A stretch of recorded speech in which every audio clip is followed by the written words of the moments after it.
Zoological website Fauna of Belarus presents. Nature is filled with sounds, wind noise, rustling of leaves, beautiful chant of birds. However, the most amazing and exciting sounds are sounds made by the insects. The most successful in this activity are those whom we have called grasshoppers since childhood, and the scientists call them Orthoptera. Longhorn jumpers.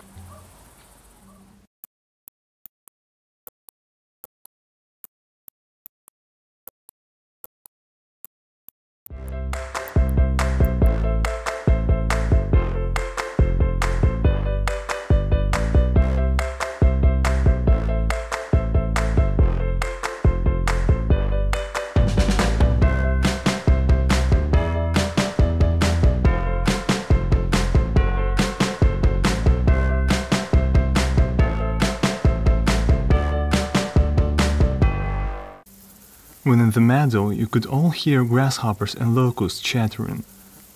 Have you ever wondered what they are doing this for? No? Then let us find out as soon as possible. Most of our grasshoppers that are able to chatter are males. Grasshoppers make sounds using their elytra. From above, at their bottom, there is a chattering organ. There is a file with serratures on one of the elytra. The other one has a small edging and a membrane next to it.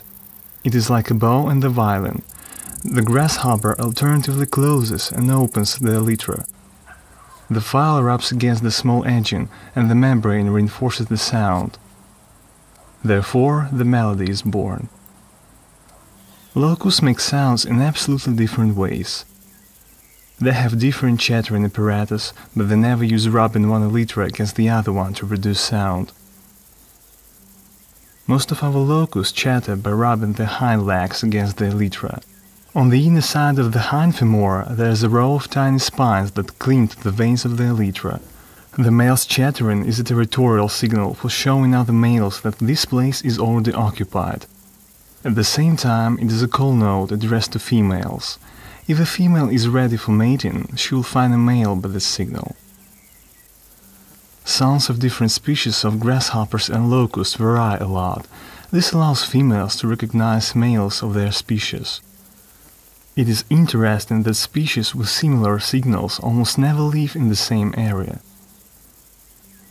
It is curious that some insects' sensorium are located in unexpected places. Grasshoppers' hearing system is located on the front legs. Look, here it is. It is true that grasshoppers hear quite well. If you do not believe, then try to approach them. Locust ears are on each side at the bottom of the abdomen.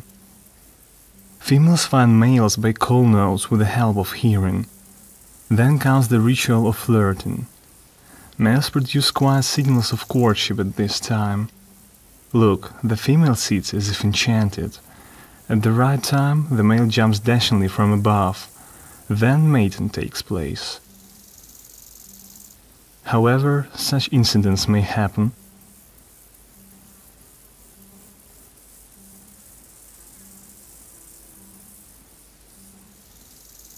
After mating, the female locust starts laying eggs. The locusts lay eggs not singly, but in groups encased in common membrane, similar to foam plastic. Such egg layings are called egg boxes. Most locusts make egg boxes in the soil, digging entrance with the help of short but powerful flaps of the ovipositor and immersing the abdomen into it. The eggs will be underground throughout winter, and larvae will appear in spring. They are similar to adult locusts, but are small and wingless. Large grasshoppers lay eggs in the soil too, but they do not make egg boxes. They do not need to immerse the abdomen into the ground. Unlike the digging ovipositor of locusts, the ovipositor of grasshoppers simply sticks into the ground. It is long and looks like a sword or a saber. Of course, only female grasshoppers have the ovipositor. Grasshoppers are also distinguished from locusts by their horns. Nature has endowed grasshoppers with long antennas. Their length usually exceeds the length of the body, in some cases by 2 or 3 times. Horns perform the function of organs of touch. Locusts have short horns. They get information about the world around through sight more than through touch. Most locusts are day creatures that are active in bright light.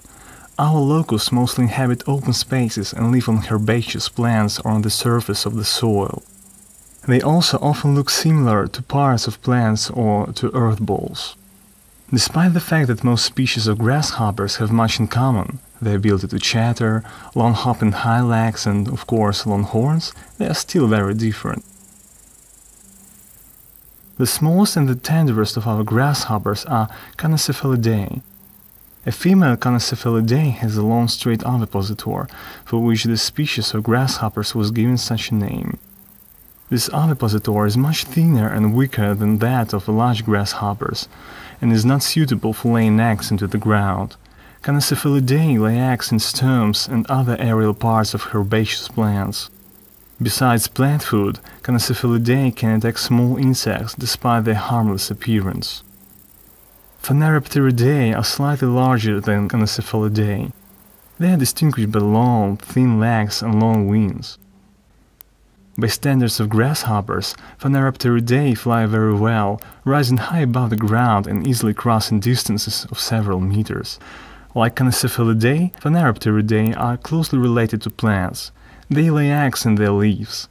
Unlike Conocephalidae, they mostly eat plant food. Only occasionally they eat aphids and other tender and inactive insects.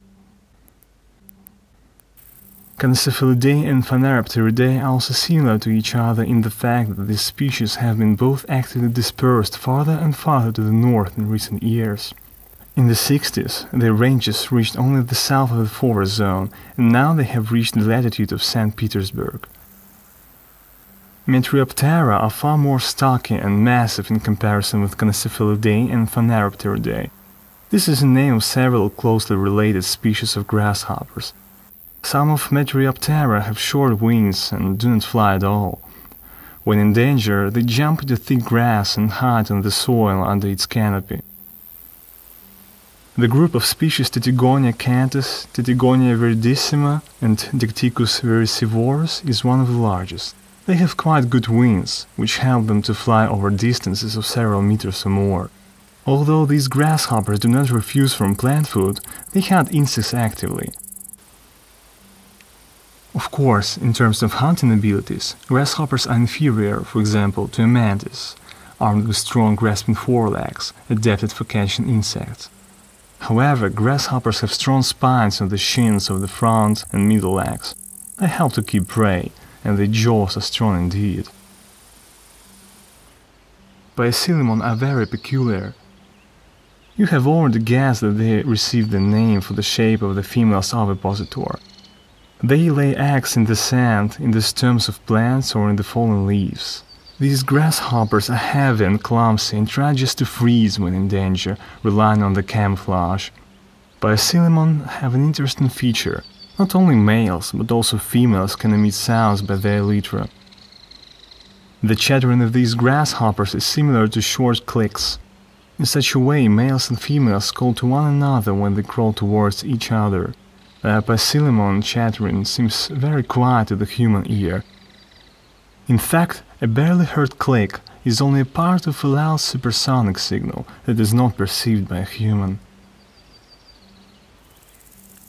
There are far more locusts than grasshoppers in the amount of species. They differ in coloring as if you are in a carnival. Here are just some of them.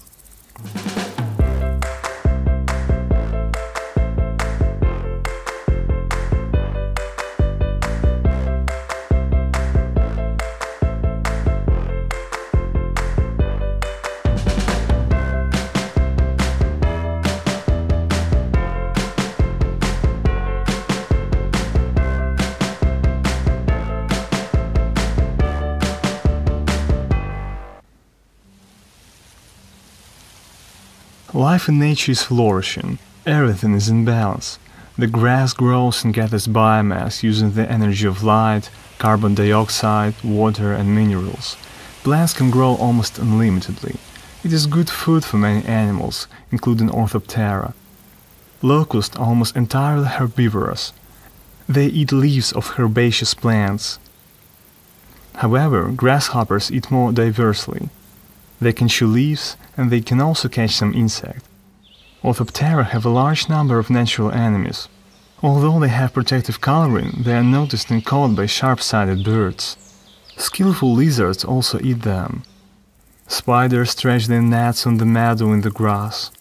Although they weave them mostly for flying insects, grasshoppers and locusts sometimes get into them in a jump.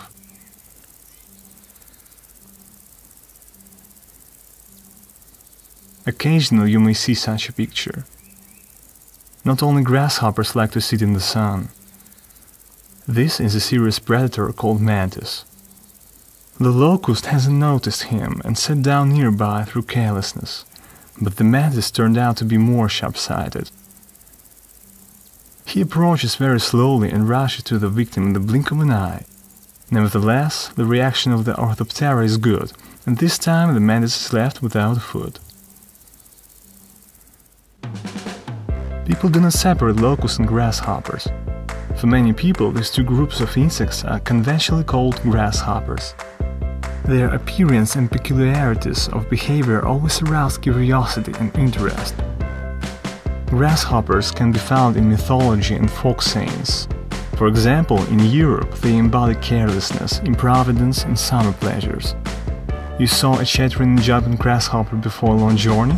Great, the journey will be successful. In Asian countries, a grasshopper is a symbol of wealth and fertility.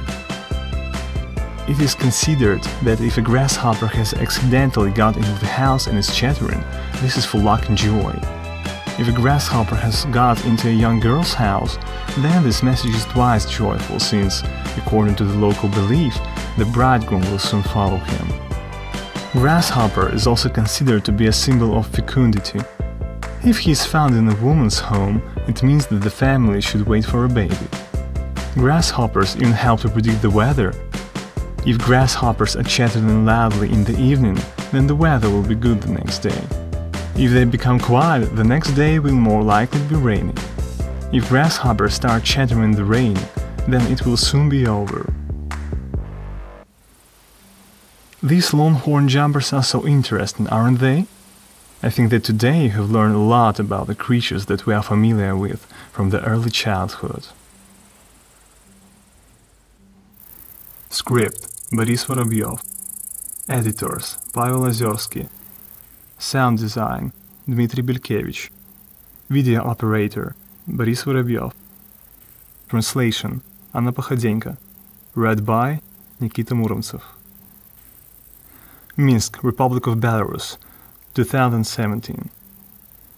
Share your thoughts and leave your comments below. Give this video a thumbs up if you enjoyed it. Subscribe to the channel Fauna of Belarus and you will be informed about every new video about animals.